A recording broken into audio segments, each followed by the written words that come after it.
Welcome to The Point of View. This is your favorite current affairs show on television. Here on The Point of View, we get the right guests. We ask them relevant questions on issues that matter to you. It's an interactive show so that you can contribute to the show. If you're watching us on TV, send us your views on the WhatsApp number on the screen. And if you're watching us on any of the social media platforms, live stream, you can comment at the bottom. So tonight we're talking corona from two different angles. We're looking at the journey of the virus, where it started from and why it's growing so fast and why it's causing so much panic across the world. And we're also looking at the effects on economies. So I have two interesting guests. I'll tell you about them when I come back. You'd enjoy the show. Stay with us.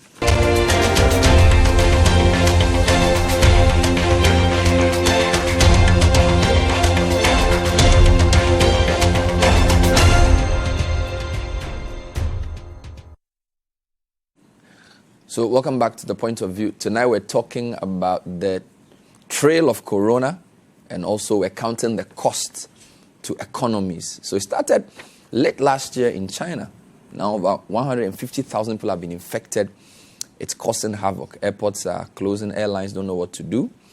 A lot of people are worried. Now, although the spread of the virus has been quiet in Africa, it's steadily increased. Egypt, South Africa, and other parts of the continent are gearing up for what could be a spike. Tonight we'll understand the behavior of this virus, where it came from, and why it's moving so fast and causing so much panic, but also examine the effects on economies and life. I have a former Director General of the Ghana Health Service, Professor Ajimambedu Akosa, a pathologist by training, which means when people die, he tells us what killed them and tells us what we should do to prevent early death. Prof, great to have you on the show. Thank you. We also have a health economist, Dr. Abeka Nkrumah, who tries to put numbers and make sense of some of the phenomena we see, not just in health, but education and other social services. Doc, great to have you. Thank you very much, Bernard. Brilliant. To give you a sense of the seriousness of the virus, a couple of hours ago, we just took a snapshot of major news portals across the world. Almost every major news portal is leading with one story, starting with our own city. So, a few hours ago, the president said we will constantly review measures to prevent spread of COVID-19 because last night at 10 p.m. he announced far-reaching measures for social distancing. And still within that same panel, former President Mahama has been speaking as well.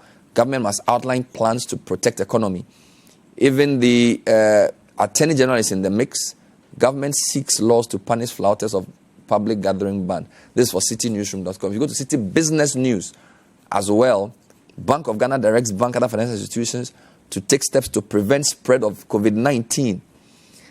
In Nigeria, we read last week, earlier in the morning, that their central bank was making some money available. Ghana contemplates grounding flights as aviation minister meets industry players. That's also a COVID-19 coronavirus story. Let's go global. BBC, sometime this afternoon. For the first time since late December, global coronavirus infections outpaced China cases. So this is a serious inflection point. So now if you put together what's happening across the world, we have more infections than China. Because China is the original epicenter. That epicenter is moving to Italy. Still on that same website, Germany shuts borders to try to slow the virus. Stocks plunge despite global central bank action to save economies. Interesting, as a little story there about China. Back to school for some in China. So as we are now closing schools, they seem to be ahead. So life is returning to normal. What does that mean? And still there, somewhere in US and Canada, hand sanitizer stockpiler probe for price gouging. So it's not only in Ghana that people are doing this. Now you're on the Washington Post. U.S. stocks nosedive, trading resumes after temporary halt. The Dow fell 2,250 points as the Fed tries to calm investors with some announcement. Indeed, U.S. is operating a zero interest rate as we speak.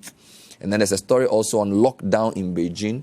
This is more a retrospective story about what China tried to do. So while China is recovering, let's go to CNN. Coronavirus devastates China's economy. And the nightmare is not over. They're showing some train and airline parts. The virus devastates China's economy. So while China is recovering on the human side, they're still counting the economic costs. And then there's an interesting article down there. Coronavirus could hit African countries the hardest. Now, a couple of things about Africa before I move from this slide. Africa accounts for 1% of global health expenditure, but carries 23% of the global disease burden. That's very serious. We spend, only 1% of the global health expenditure is spent by Africa, but 23% of the world's disease burden is on this continent. The other interesting point is that only 32 of the 54 African countries have the capacity to test for the coronavirus. So that's a big issue. So there may be some countries who don't even know whether people have the virus or not on the continent. Only 36 of the 54 countries in Africa have the capacity to test for the virus. Let's go back to the stories. Let me show you Bloomberg. Bloomberg is always quantifying things for us. Johannesburg stocks fall by a record as virus steps worsen woes. There's an interesting article about a 10-minute coronavirus test kit, which could be a game changer. It's a Nigerian scientist leading this. We'll talk about this later on. Sub-Saharan African countries shut borders, schools to contain virus. This story includes Ghana. Let's go to the East African.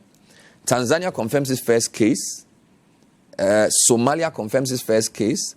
Safaricom waives M-Pesa fee in wake of COVID-19. It's affecting everything. Because a lot of people don't want to spend cash, the largest telco in East Africa is essentially making it free to send mobile money to encourage people to do this.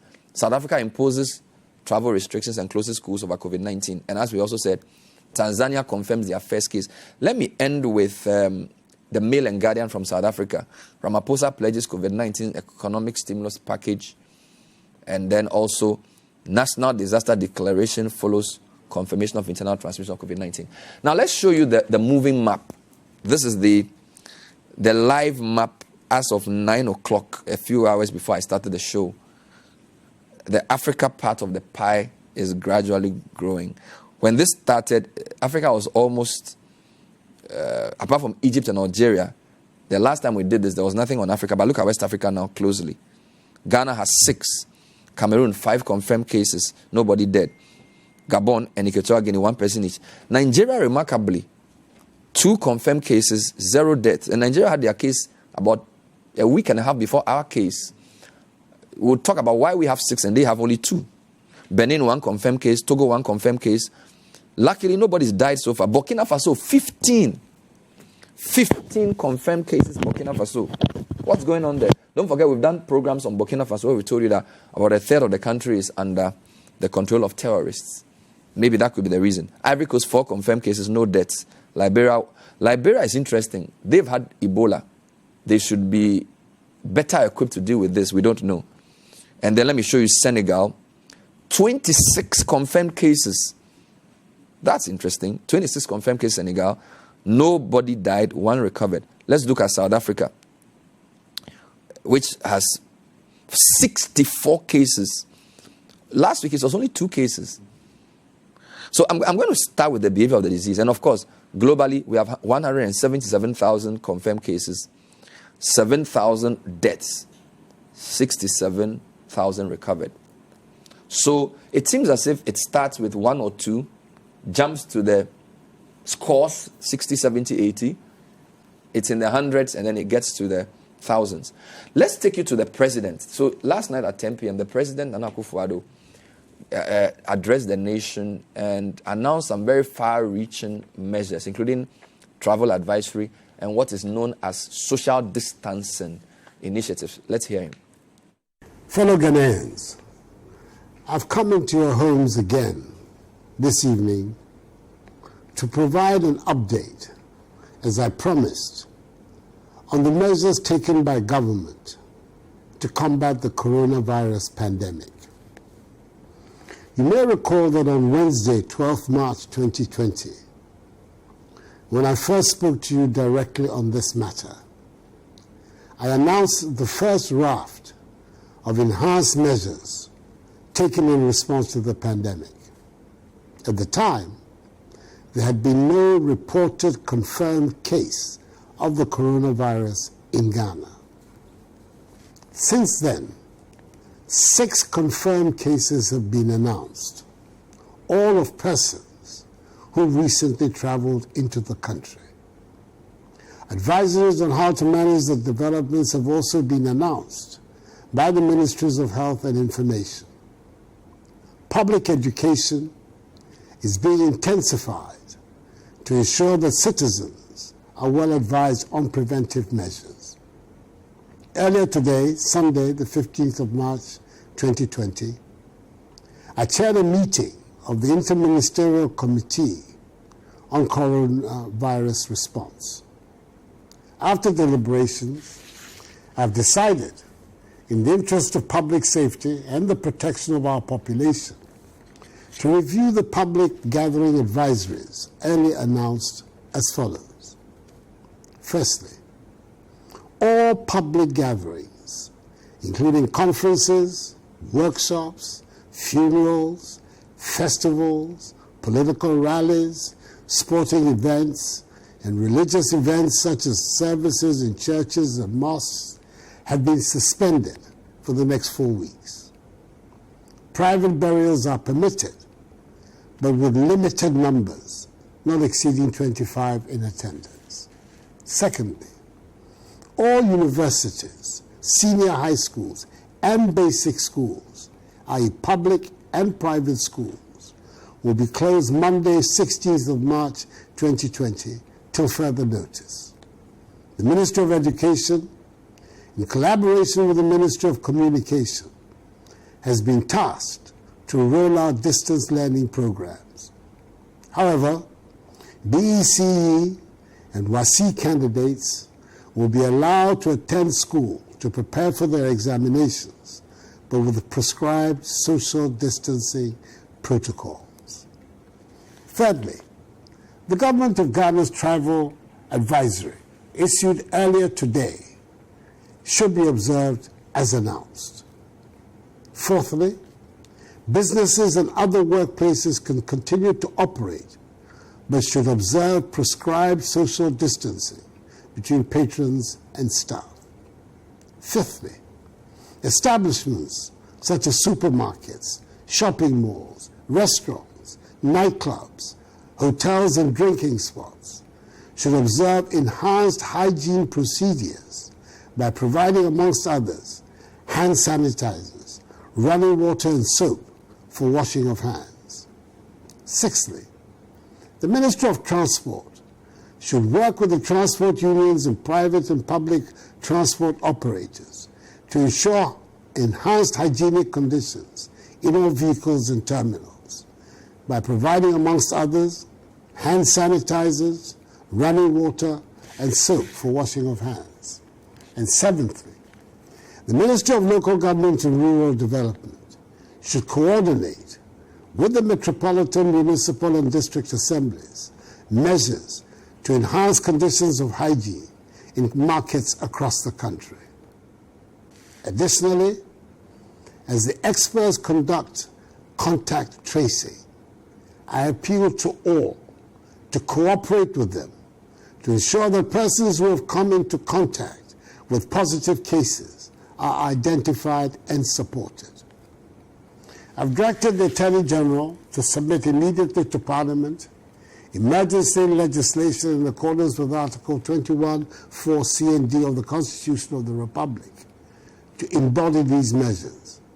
And I've further directed the Minister for Health to exercise his powers under Section 169 of the Public Health Act 2012, Act 851, by the immediate issuance of an executive instrument to govern the relevant profession. I call upon Parliament to support the executive in this national endeavor. As I said earlier, there's every need to observe prescribed social distancing and good personal hygiene to prevent community spread. We are determined to do whatever we can to prevent the spread of the virus and protect the population. All the measures that have been announced will be subject to constant review and enhancement if necessary. Fellow Ghanaians, these are not ordinary times. So let us all put our shoulders to the wheel. And I'm confident that together, by the grace of God, we shall overcome this challenge. May God bless us all and our homeland Ghana and make her great and strong. I thank you for your attention. That was the president of Ghana, Nana Addo Dankwa Akufo-Addo. I'm going to show you the map again. I'm going to ask Prof a few questions. So, Prof, Egypt, Senegal, and South Africa worry me a lot because 2 weeks ago when I did this show, Senegal had 1. South Africa had like 6. Egypt had like a few teens. Now, look at what we're seeing with Senegal. 26. Right? South Africa has jumped from about 6 to 64. And Egypt has 166. Now they have 2 reported deaths, 27 recovered. What is going on? What's going on with these numbers? I think the first thing we need to recognize is that Egypt and South Africa are in a different league when you talk about Africa. Okay. These are presumably the 2 greatest economies.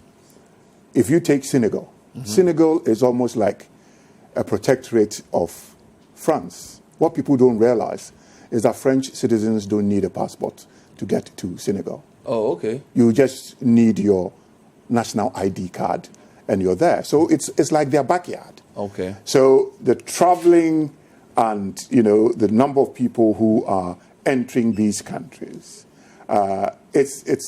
is the reason why their numbers are up. Most of the cases start as imported cases. But as soon as you get in-community infections, that is when the disease really explodes. Because one person is thought to infect 3 or 4 people.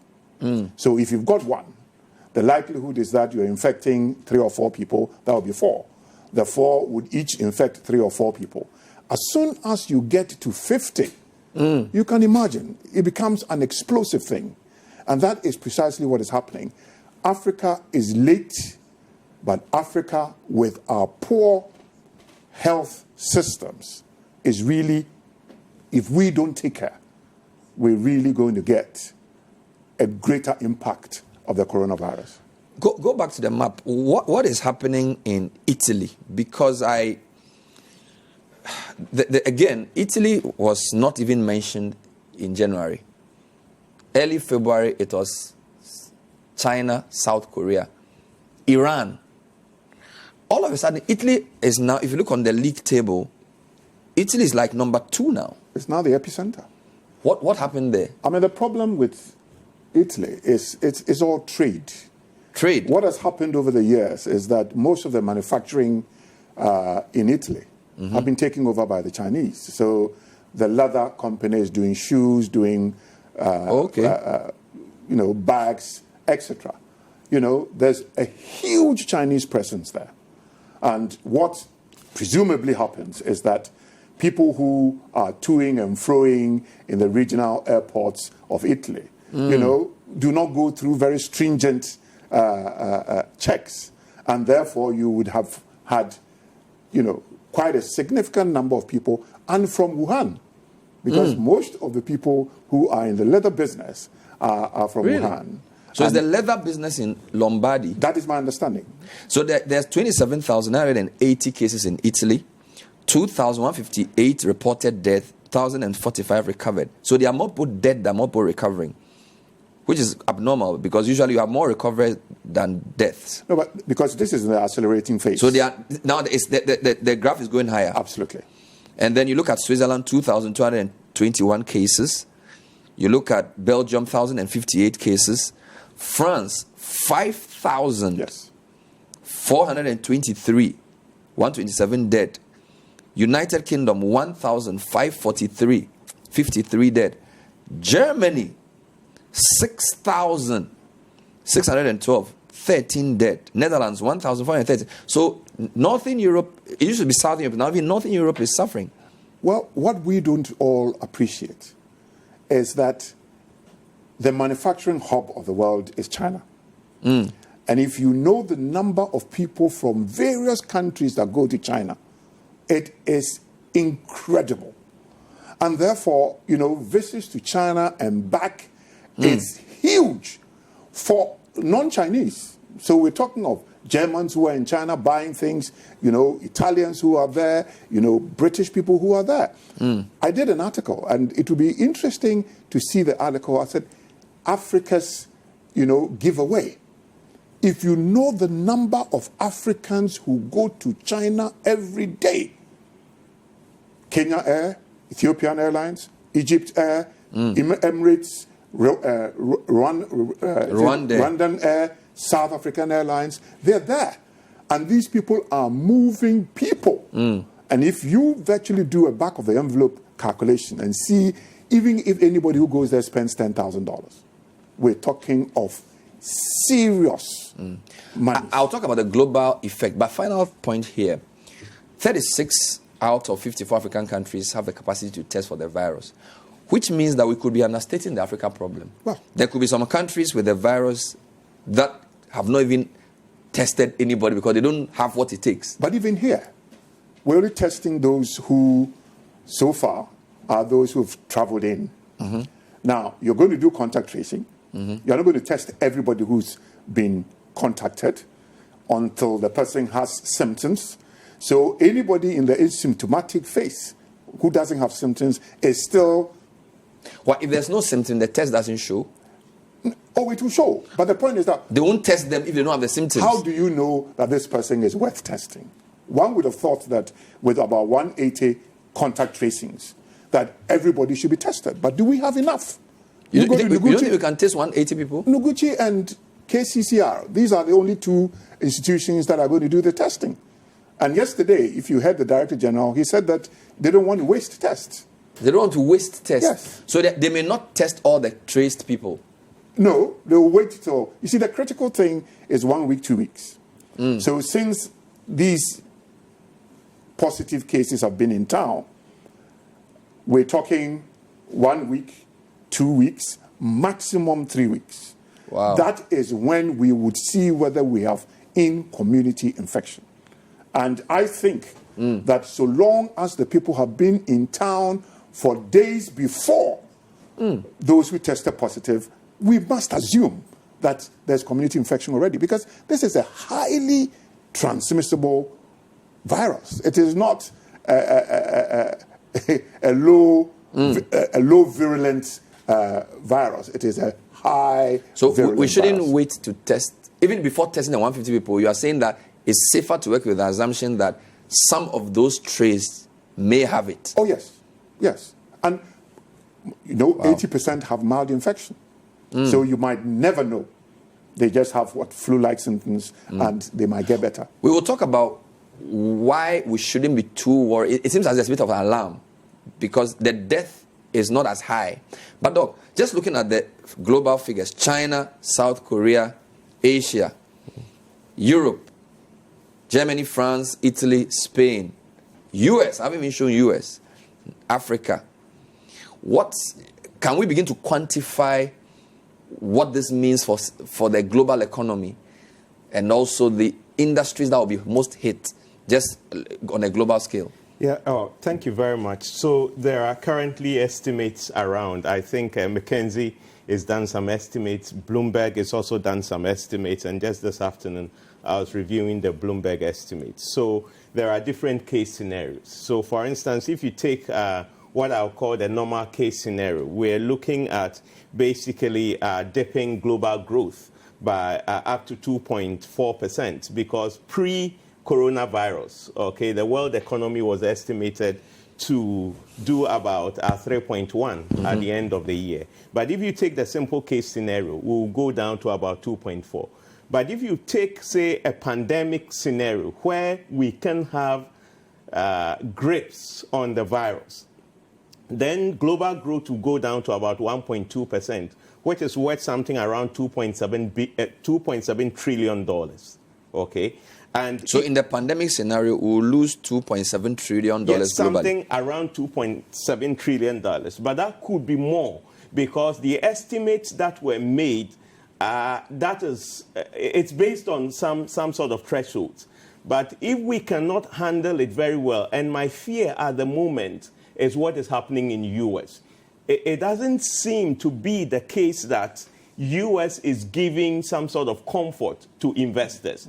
Now, if you begin to, this afternoon I was comparing the reaction of, and I'll come there, the reaction of the stock market in the U.S., in Europe, and then in Asia. Now, today you were looking at something around between 9 and 10 for the Dow Jones, for S&P 500, and for NASDAQ, okay? Whereas if you look at the Nikkei Hang Seng in Hong Kong, they were doing about 3.4 dip. So the difference purely shows that within Asia, the state authorities are handling the situation in such a way that gives a bit of comfort to investors. Now, if you look at the U.S., it's an entirely different ballgame. For instance, look at last night. The Fed did the unthinkable by just spilling out every arsenal, okay, they have in their armory. And the markets did not respond. For instance, this morning, they had to stop trading for about 15 minutes because they had hit the tiebreaker. And that was, at that point, the market was dipping by negative 7-point-something%. And so they stopped trading. When they came back about 15 minutes' time, it had gone to 9.8% dip. And it doesn't seem that there is coherent communication coming from, say, the White House and then the public health officials. It seems that the public health officials are laying the facts bare, and some stories coming. So it looks like the health officials are saying this is going to get worse. Absolutely. The president says things are under control. Absolutely. And the market seem to believe the health officials. Definitely. Okay. Because if for instance, I've taken time to listen to their best public health official, Dr. Fauci, okay, what he predicts is that we're going to have the spikes. But now there's got to be lockdowns to make sure that they can smoothen the curve a little bit. If that doesn't happen, they are going to be in a lockdown. And if they're in a lockdown, the consequences could be something that we cannot handle. We'll talk about smoothing the curve and also discuss the possible issues with Ghana. When we come back, this is the point of view. My guest, Professor Jimabedu Akosa, former DG Ghana Health Service, he's actually penned an article. He wrote an article in the afternoon of yesterday, and we published it this evening, on our response to coronavirus. We'll talk about that as well. And also discuss the Ghana issue in terms of the money. We have $100 million. Will it be enough? Send us your comments. Stay with us. We'll be right back.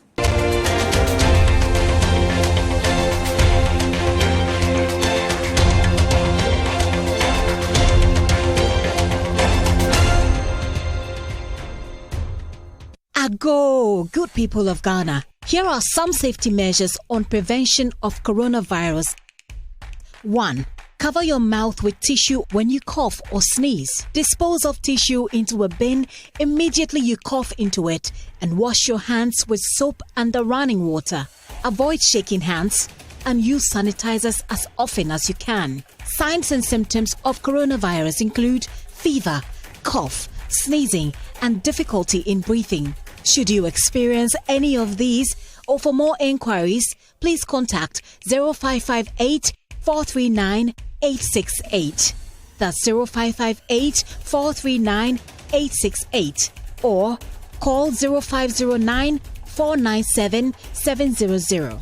That's 0509 497 700. Remember to always wash your hands with soap and running water. This message is brought to you by the Ministry of Health, the Ghana Health Service, and partners.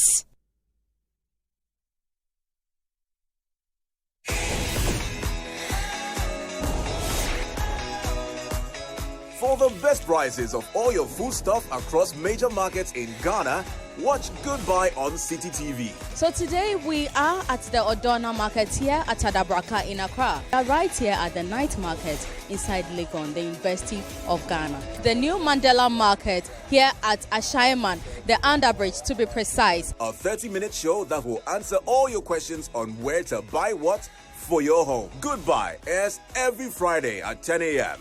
only on City TV.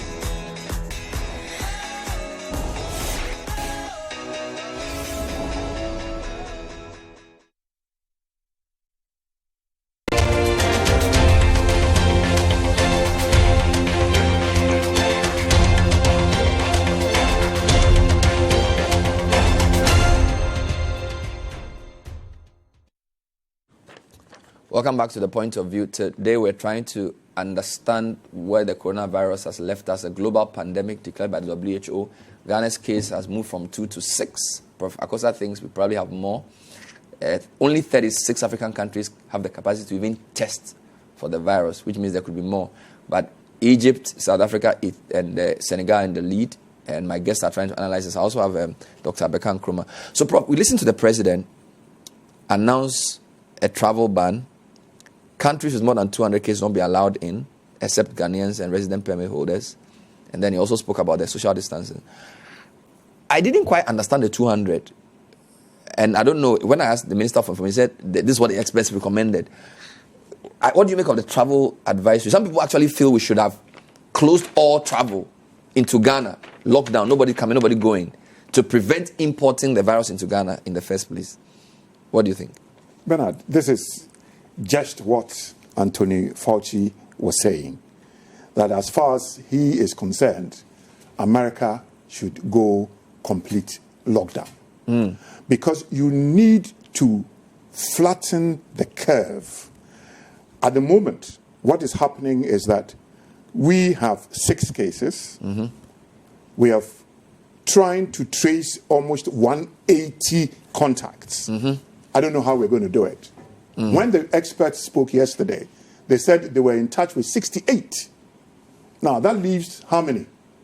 Almost 112 who are still out there, disseminating, assuming they have it. And that is why it's important that as a country we assume that we have community infections. Now, let's go to what the president said yesterday. My issue is why the 100? Why the 200? Why the 200? If the presumption is that any country that has 200 has community infections, I would understand. And I would have thought that it is countries with in-country community infections that become very important. Because if it's only imported, you can deal with it. All right? But I expected that countries that have community infections, there should be that travel ban. And the travel ban, fair enough. I mean, schools were closed and it was immediate. Travel bans could have been immediate. Now, Ghanaians and people with Ghanaian passports should self-isolate. And I think for me, that was one of my greatest challenges. Why self-isolation? There are hotels in this country that can be used to isolate people because Ghanaians with gifts and messages to people, as soon as they get in country, they are out and about, and I cannot believe that Ghanaians would really, self-isolate. I have a problem with that. I would have thought that it is better for anybody us to compulsorily quarantine them. Anybody who's coming from any of the countries where there is in-country community infection. Quarantine them for 14 days. Because it is important that we make sure that nobody is really bringing this infection into the Ghanaian community. Let me get you. You're saying that anybody coming from any country with an in-country infection should be quarantined for 14 days. 14 days. Instead of saying countries with more than 200 cases should self-isolate. It's too weak. No. The countries with more than 200 cases are not allowed. But Ghanaians in those countries should are allowed into this country. But quarantine. But put in a place that for 14 days. Self-isolation. The country itself is not quarantining them. And I thought that is what should happen. So the president could scale this up. He did say that this is. Yes. And I'm sure that very soon we will get that. We only need the first in-country, community infection. And we will have to scale all these things up. But so if we don't do what you're saying, the 6 could quickly get into the 10s and the 20s. Oh, absolutely. Because if out of 180, you are contact tracing 68, those are the ones that you've gotten in touch with. But meanwhile, throughout the days, going forward, these people are in contact with people. So as soon as you get the first contact who has, and in any case, all the contacts are not necessarily going to be tested. Because I get the feeling it's those who have got symptoms that are going to be tested. Because Noguchi and KCCR probably will be inundated, even with the numbers that we're talking about. So they are going to be very cautious as to who they're going to test. The question is, do they have enough tests? And I think from what I heard, I don't think they have enough. What about the social distancing measures? No public gatherings, no church, no mosque, no school, no funerals. Is he hitting the right spot? Some people say, what about nightclubs? What about restaurants? What about markets? I think the difficulty is that the Ghanaian society is not, it's pretty informal. And therefore, it is difficult to hit the informal system. I mean, if you go to Abu Sokai, there are more people in Abu Blushi. There are more people there than anywhere else. All right? But how do you begin to lock down? They should stay home. Well, but stay home. You see, we're not a country where there's social support. All the countries that are asking people to stay home, there's social support. You know, I mean, you need that because if you can't go to the market, nobody's going to bring food to your door. All right? So, yes, we can do that. But to the extent that in some places, look, 3 people enter a supermarket, go shop, come out, then the next 3 move. So they have lined up people, all right, with 2-meter distances, and 3 people go shop, come out, another 3 will go. We have got to sit down and really begin to discuss. I'm not saying we should start that immediately, but we're not even talking about that because we're not assuming that we have community infection. But I'm saying I think the best scenario is to assume that we have community infection and begin to seriously think about the next moves. So this announced social distancing will not be enough. I don't think it will be enough. We need to be more far-reaching. I think so. And it is important that we do it at this stage because if we allow the system, if we allow one community infection, as far as I'm concerned, that will be the trigger. And we can't handle the consequence. We cannot.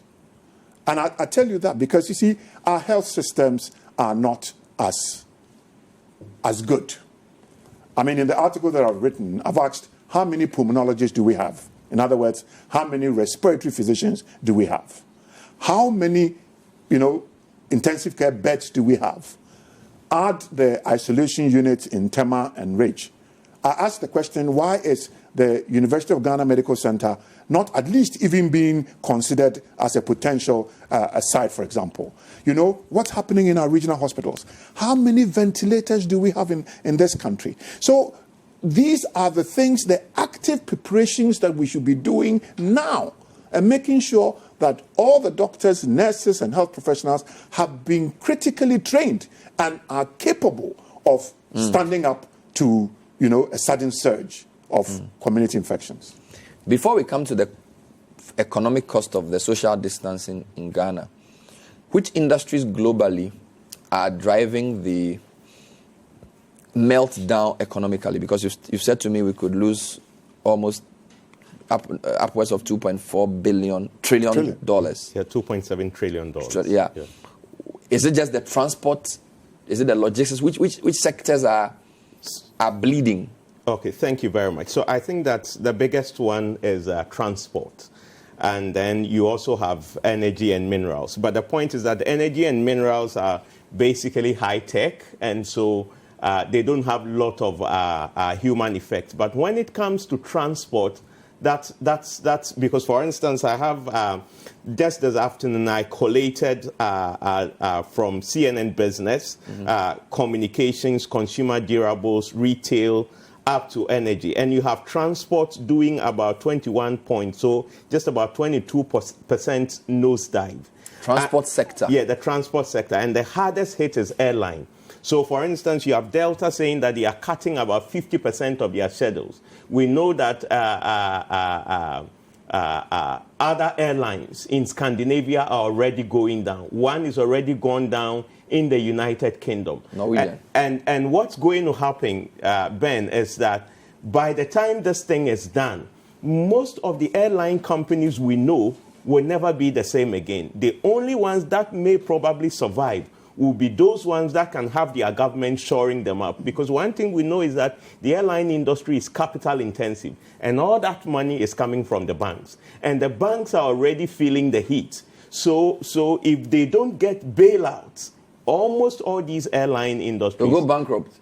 Might go so down. Transport will take a 22% dip based on your calculation. Absolutely. And then you look at, so for instance, even if you look at transport, then you look at tourism, the hotels. So for instance, Hilton is down. I mean, Hilton Worldwide Holdings Incorporated is down by about 8%. Their share price. Yes. Marriott is down by also about 8.7%.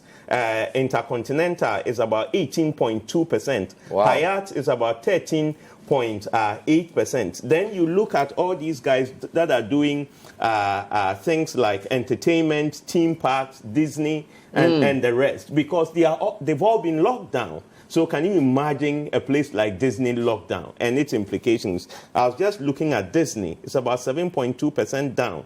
Fixed Flags Entertainment is about 12.8% down.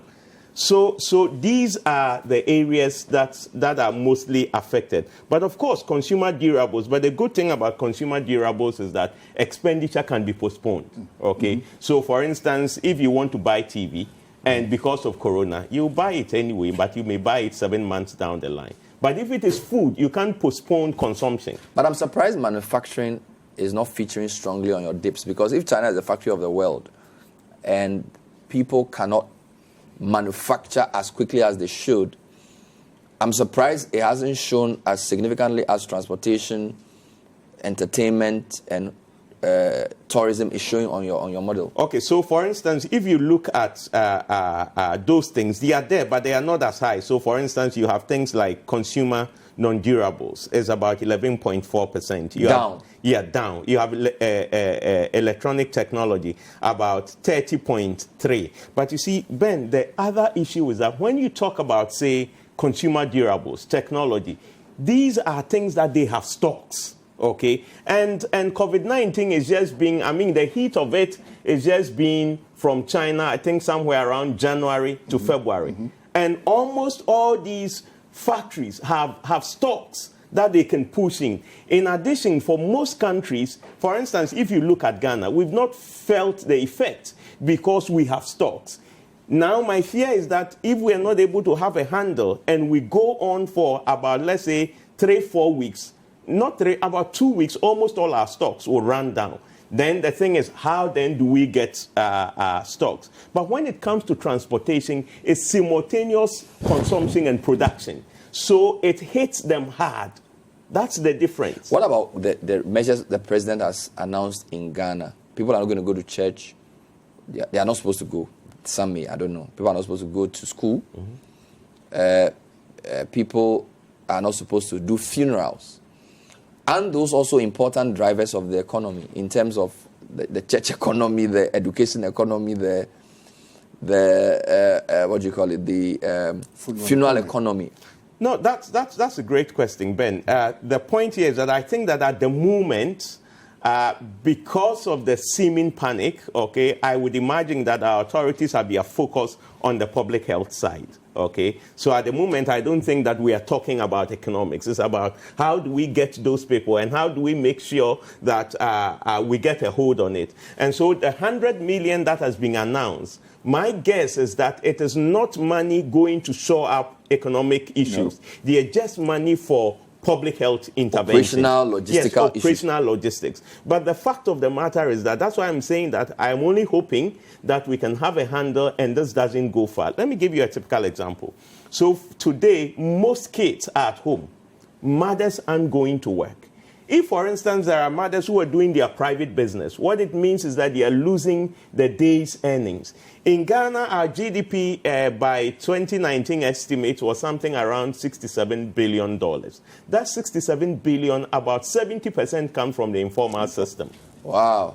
Yes, about 70% come from the informal system. So you can imagine if there is a lockdown, okay? And the other side is that if they lock down the informal system without any robust social welfare system, the effect could be disastrous. And in any case, for the big players, okay, they might be able to maneuver.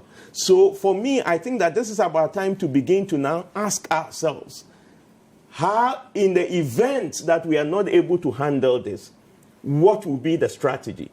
How do we make sure that we take care of those in the informal sector? I was just telling you, Offset, that before I came here, I was listening to the French president. He's announced 300 billion euros, okay? And here they are even looking at paying rent for restaurants. They are looking at paying their utilities so that they don't go down. Because the fact of the matter is that you can consider France. Nightlife is a big economy. Absolutely. And so they need to make room for all those things, because now they've locked down all hotels, they've locked down all restaurants, but they need to assure these people that just don't panic because we have your back. That's the sort of thing we need to begin to look at. So we need a proper government stimulus when the dust settles. Absolutely. And this will be for the informal sectors. The informal sector in particular, because I'm saying that 67 billion, about 70% of it comes from, because our economy is about 70% informal. Okay, so that's now, when Prof, yes. Yes, I mean, this afternoon, the president met the pharmaceutical, the big players in the pharmaceutical agency. Yeah. 2 weeks ago, India, that is the largest producer of generic drugs, decided that they were banning the export of certain drugs because the active ingredient comes from China and they are not getting it. So even the pharmaceutical industry, I don't know how they're going to cope. And all this is predicated on getting the first community infection. As soon as we get it, then Ghana must be bold enough to act decisively. Because if we begin to dilly-dally, we're in trouble. But is the disease as dangerous as we are making it in terms of the death rate? And I have something I wanted to show you. So we've tried to trace the global number of people who have died. So confirmed cases of death in terms of an age breakdown. And most of the people who are dying are above 50 years old. Sure. So there you have it. 10 to 19-year-olds, of all the people who've died, it's only 0.2% death. So in terms of there's no fatality for anybody below 10. 0.2% of those who got the disease aged 10 to 19 have died. But Bernard, I make the case that 33% of Ghanaian children under 5 years have undernutrition and therefore compromised immune status. So we cannot be looking at this. These are global numbers you shouldn't be happy with. Yes. You know, when your children are malnourished, their immune status is depressed. And therefore, some of our children will get this infection and it will run through them like, you know. So, but be that as it may, if you look at the graph I've just put out, the younger you are, the less likely you are to die from this. Absolutely. All things being equal. Why is this the case? Is it because of the virus or just immunity? It's the robustness. Most of the people above 60 have comorbidity. They have other diseases. So they've got heart diseases, they've got type 2 diabetes, they've got all those things. And that is why it hits them and hits them hard. But, you know, if you get 10 to 19, they're as robust as anything. And these are kids who've been well fed. So my point is that if only 0.2%, this is less than 1% of those who are below 30 are dying, why are people so scared? Why we should just relax, right? We can't. I'm saying 33% of your children under 5 are malnourished. And that counts for... But nobody under 5 has even died from it, based on the figures I've put out. Oh, no, but that is not... These countries are not countries that have that degree of undernutrition. These are countries Has where... it not got to do with the nature of the virus? No. You don't think so? It's just the question of your ability to withstand it. Absolutely. It's your immune status. The stronger your immunity, the better you're able to withstand these things. And those who have got comorbidities, like I said, if you've got cardiovascular disease, already you've got type 2 diabetes, all right? You are not in solid shape. And therefore, if you get these infections, then it hits you and hits you very hard. But people under 30, where's comorbidity? But I'm saying that in Ghana, 19% of our children under 5 are stunted because of chronic malnutrition. Wow. We are not in the same situation, league. So we shouldn't let this comfort us at all. At all. But Bernard, yes. Sorry. What I was even going to add to what he said was that if you listening to what Dr. Fauci has been saying, the issue is more about compromised immunity. And if you look at Ghana, and for instance, if you look at CDC data, okay, in terms of the top 10 causes of morbidity and mortality, now you're beginning to see a lot of hypertension, diabetes. And what's happening is that it's not even those who are above 60. You are having people within 30, 40 ranges having all these sort of diseases within Ghana. So, for instance, you could be 40 and you have these sort of comorbidities, and you could be down. So I shouldn't give people any false hope. Okay. I think there's no cold comfort at all. I mean, in Ghana, our peak breast cancer age is 15 years lower than those in the Western world. Wow. So, for example, if you're talking about 60, you're talking about almost 45 in Ghana. And it's in almost all the malignancies. So we have a problem. Quite recently, there's been an article that has blown all of us into smithereens. And they're saying that it is the hair relaxers and the creams that our ladies use, for their hair. These are hormone disruptors. All right? These are endocrine disruptors. And these are the ones that are fueling cancers and getting them at an even younger age. And even fibroids. So we have a problem. Wow. We have a problem in this country Our already. relaxers? Oh, yes. Because usually it's black women. The typical black woman will go to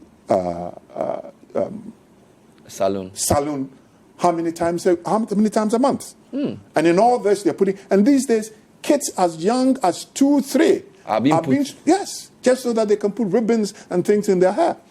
So if you imagine that for 30, 40 years you've been putting all these things in your hair. We'll take another short break. When we come back, we'll read your comments and also do I want to give you hope. I'm going to look at global epidemics and how we've managed them since records began. Stay with us.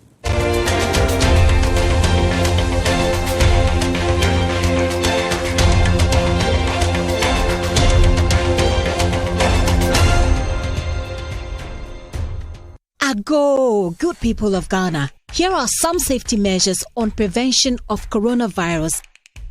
1. Cover your mouth with tissue when you cough or sneeze. Dispose of tissue into a bin immediately you cough into it and wash your hands with soap and the running water. Avoid shaking hands and use sanitizers as often as you can. Signs and symptoms of coronavirus include fever, cough, sneezing, and difficulty in breathing. Should you experience any of these, or for more inquiries, please contact 0558 439 868. That's 0558 439 868. Or call 0509 497 700. That's 0509 497 700. Remember to always wash your hands with soap and running water. This message is brought to you by the Ministry of Health, the Ghana Health Service, and partners.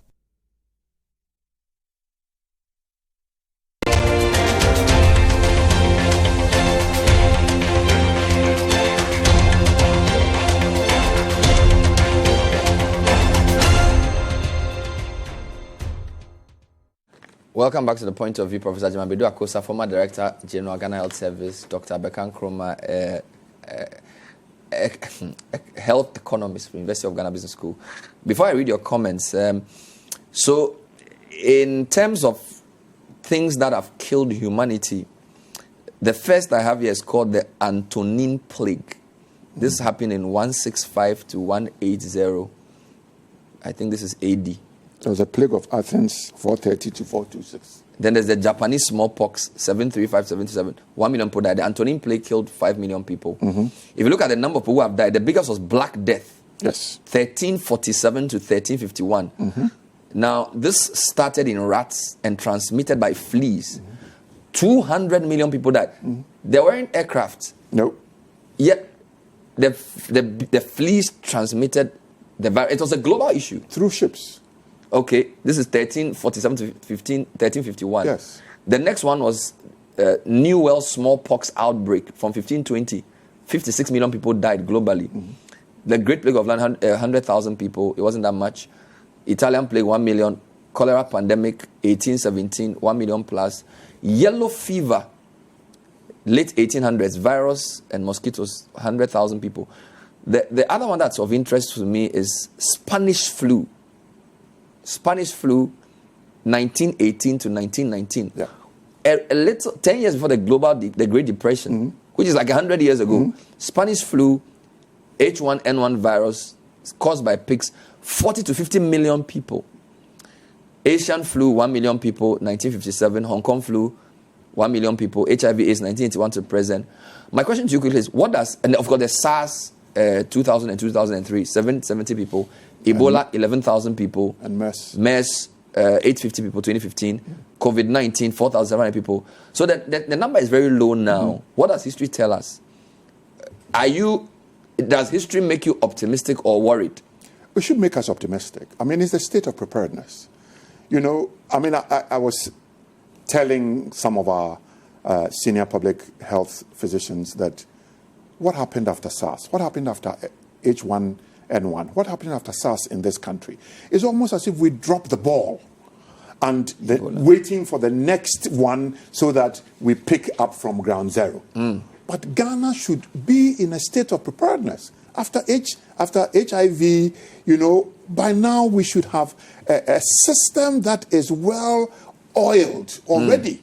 But somehow we easily give up and wait till the next one comes up, and then we pick the ball again and start running with it. Most of the developed countries are in a state of preparedness. It is almost as if health systems have been strengthened and they know what to expect. You know, in a country like Ghana, and that is why I'm hoping that if we assume that we already have community infection, then, you know, the kind of protective gears, you know, these are things that we will invest in. Ventilators. How many isolation beds do we have? All those things. We should get these now and put ourselves in a state of preparedness, because this thing is not just going to blow out. It will end up like common flu. Every now and then there is, you know, an upsurge. All right? So we should not assume that this thing will end and COVID-19 will blow out. Once it has come into the human community, most people have mild disease. Most people will walk around with it. But every now and then there will be a trigger. And the system should be, you know, prepared for. Let me read a few quick comments. Good evening, Bernard. Our leaders should have closed the airports long ago to countries affected in Mano, Nasa, in Tamale. Bernard, please, what about those of us in Doma, in Sereso, where there is free open border? I saw a lot of Chinese here 2 days ago. What should we do? I'm Kojo upon Braco. Bernard, I think the COVID-19 is improvement of Malthus positive check to population growth in China. It's rather unfortunate. It's hitting every country, but God is in control. God save us. Prince Henry Koforidua, good evening. The NIA should not create any political tension in our beloved country by ignoring the president and the former president directive. The president should shut down the borders as well. And a lot of people feel the borders should be shut. People are not happy NIA is registering people. Doc, I really wish we could talk more. Thank you for being on the show with all your numbers. Professor Akosa, always great to have you. Well, that's all we have time for. So thank you for watching. My name is Bernard Avle. Stay with City TV and stay safe. We'll see you next time. Bye-bye.